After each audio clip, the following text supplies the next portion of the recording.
Vamos a saludar a César Litvin, que es tributarista, para que nos ayude un poco, no solamente a desasnarnos en este tema de el impuesto y la reforma tributaria y el tema con las provincias, sino en otras cuestiones que después también le vamos a preguntar.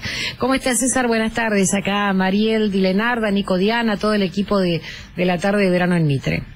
Buenas tardes, Mariel, Nico, un gusto saludarlos. Igualmente. Bueno, empezamos a preguntarte o empezás a contarnos vos cómo sería este pacto, si es que, bueno, desde tu especialidad podés contarnos cómo sería o en qué trabajaría el gobierno para poder bajar ingresos brutos y qué es ingresos brutos concretamente y por qué tan importante modificarlo.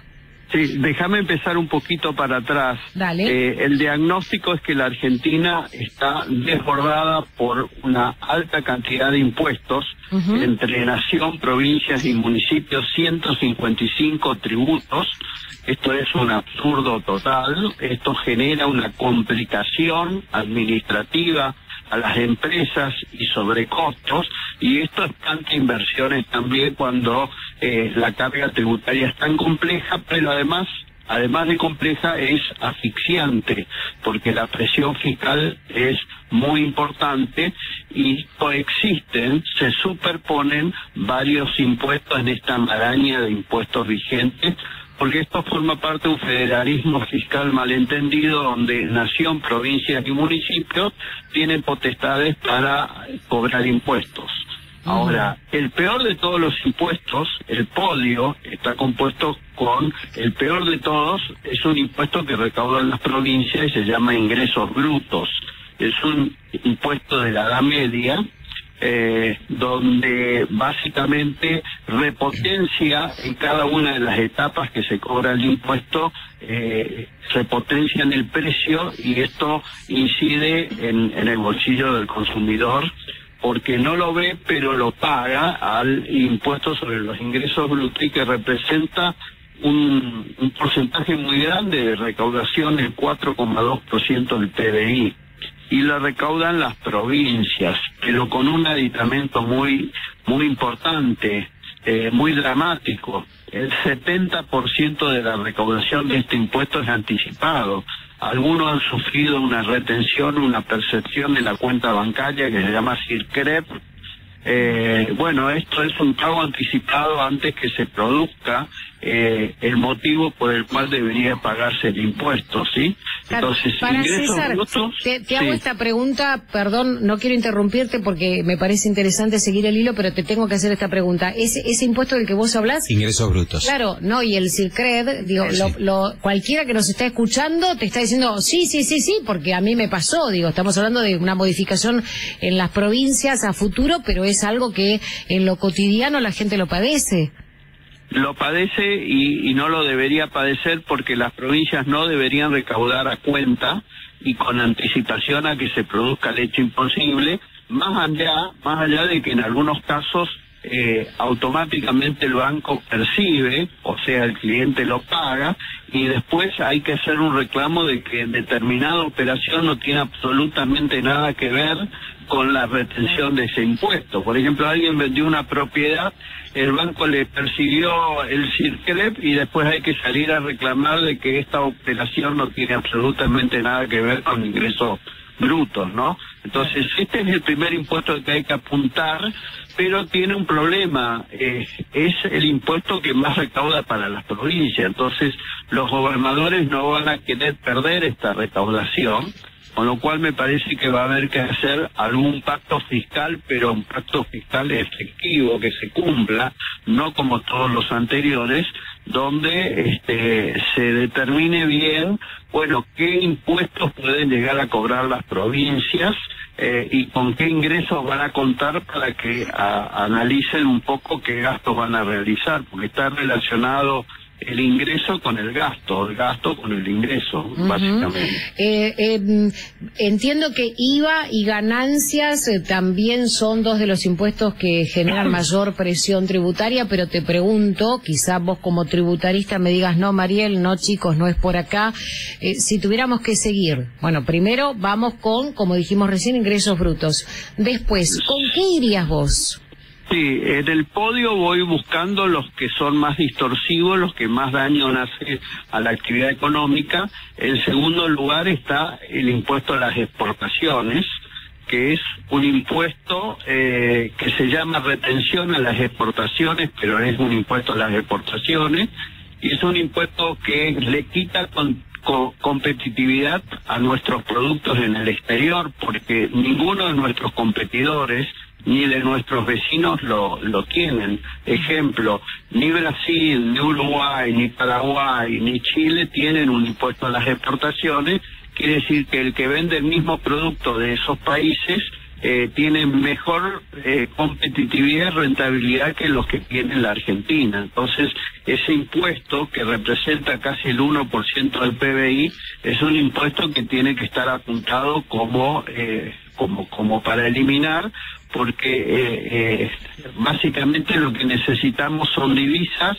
Las divisas vienen por las exportaciones. Claro. Si nosotros castigamos al exportador con un impuesto que no lo creó este gobierno, viene de gobiernos anteriores, pero es un impuesto que yo apuntaría inmediatamente después de ingresos brutos. Ingresos brutos hay que reformularlo, no hay que derogarlo, hay que reformularlo, ¿sí? Por lo menos en una primera etapa. César, y el tercer impuesto... Sí. No, dale nomás. El tercer impuesto que está en el podio de los que hay que eliminar, sí, es el podio negativo, es el impuesto a los débitos y créditos bancarios, que es un impuesto que nació en el año 2001 por un año en situación de emergencia, ¿sí? Y todavía está vigente, ¿sí? Yo digo, naturalmente es un impuesto que ya es un mayor de edad, si bien debería haber terminado al año, ¿no? Es un impuesto que no genera o no mide bien las capacidades económicas, sino que solamente lo que hace es cobrarse impuestos por cada transacción bancaria de débito y crédito. Incluso pagás ganancia o pagás el IVA y sobre eso va el impuesto a los débitos y créditos, o sea que tenés impuestos sobre impuestos, y es un impuesto que, insisto, nació en emergencia y no debería estar.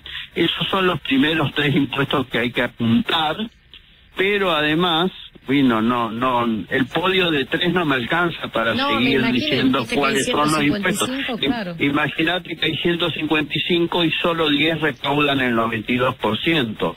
Entonces yo creo que la tarea para realizar tiene que tener dos pilares. La primera es eliminar los más distorsivos, los que más afectan la competitividad, y en segundo lugar, de alguna manera, disminuir la cantidad de impuestos que hacen muy complejo el sistema tributario, o sea, simplificar el sistema tributario. Es demencial tener un sistema tributario con 155 tributos vigentes entre nación, provincia y municipio.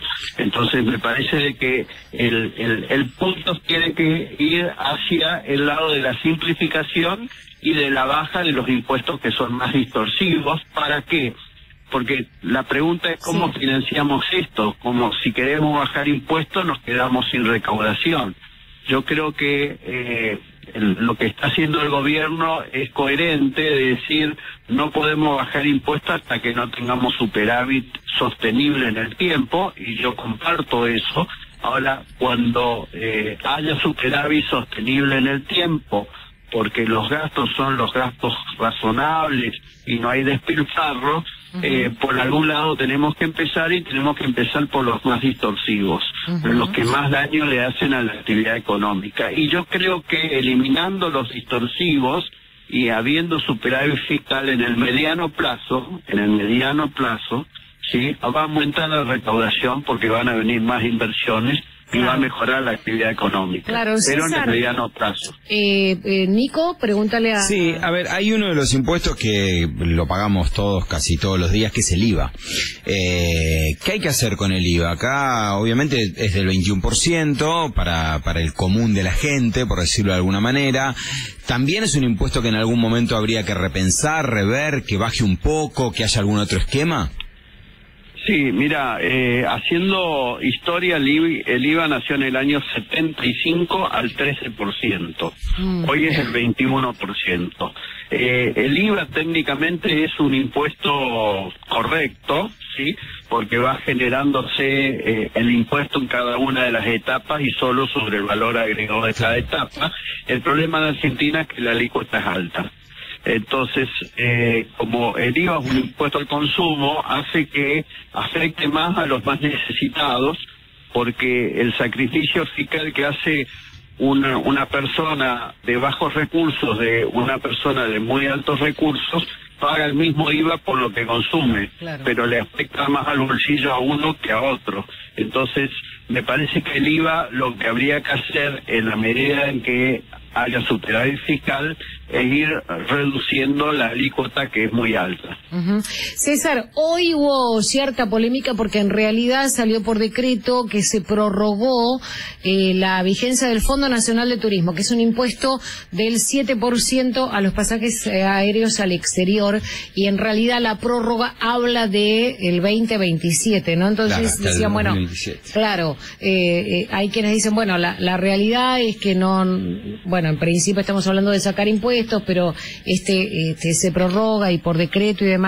¿Tenés idea para? Sí, tengo idea, sí, y tengo una posición, y es el tema, es polémico, es polémico.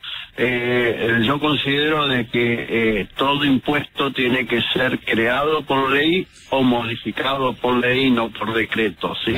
De hecho, la Constitución no permite, ¿sí?, claro, ningún DNU, ningún decreto de necesidad de urgencia que modifique un tema tributario. A mí me da la sensación que acá el presidente no estuvo bien asesorado por quienes le llegaron a firmar este decreto, porque para mí no tiene validez constitucional el decreto. Esta prórroga no tiene validez constitucional. Acá hay un tema muy técnico, una confusión, sí, entre el destino de los fondos, que todavía está vigente, pero la vigencia del impuesto terminaba sin dudas el 5 de enero, o sea, ayer, y ahí hubo una confusión normativa, pero yo creo que no está en el espíritu del presidente hacer este tipo de cosas. Creo que no le han informado debidamente el tema. Claro. De todas maneras, y lo último que te pregunto respecto de este impuesto puntual, más allá de que es el Congreso el que tiene que dictar normas en materia tributaria y acá se extiende por decreto, ¿te parece que está bien seguir cobrando este impuesto? No, forma parte de uno de estos 155 tributos que no generan mucha recaudación y que lo paga el consumidor, el ciudadano a pie, y que hay que ir eliminando esta maraña de impuestos, claro, que nos mueven el amperímetro de la recaudación y que generan problemas también de competitividad y de complejidad en un sistema tributario inédito, ¿no? Claro, claro. Recordemos que en realidad lo que cobran es 7% sobre el precio de pasajes aéreos y marítimos al exterior y fluviales también al exterior, ¿no? Que las agencias lo van a tener que seguir cobrando, más allá de que ocurra algo en cuanto a alguna presentación que puedan hacer o demás por este decreto en cuestiones tributarias, ¿no? Y una atribución que, como bien decíamos, quizá no sea del Ejecutivo. César, ha sido muy amable, muchas gracias. Adiós, buena jornada. Bueno, César Litvin, reforma tributaria en camino.